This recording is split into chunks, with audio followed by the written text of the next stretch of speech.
I am Father Dion, the Post-Catholic Chaplain of the Headquarters and Headquarters Support Group of the Philippine Army. And this is Salita ng Diyos, ang ating gabay. Today is Friday, July 18, 2025 of the 15th week in Ordinary Time. In the discipline of service, today's readings remind us that while rules guide us, it is mercy that truly reflects the heart of God. Today's scriptural readings speak of two important things: God's justice and God's mercy. In the first reading taken from the book of Exodus, we hear of the final plague in Egypt. It is a painful story, but it reminds us God sees injustice and acts to save His people.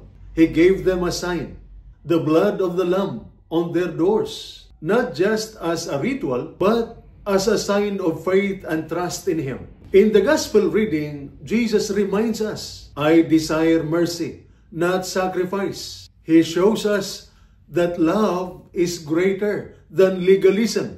The Pharisees were stuck in rules. Jesus was focused on the heart. What about us?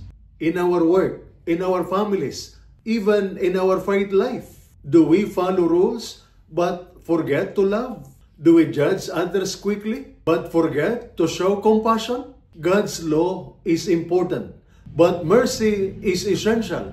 As soldiers, as Christians, as leaders in our homes, our units, and our communities, let us be known not just for discipline, but for kindness and understanding. And this is Salita ng Diyos, ang ating gabay. Let us pray. Lord, help us to live with hearts full of mercy. Teach us to obey with love and to lead with compassion. Amen. And may the Almighty God bless you and your family, the Father, the Son, and the Holy Spirit. Amen.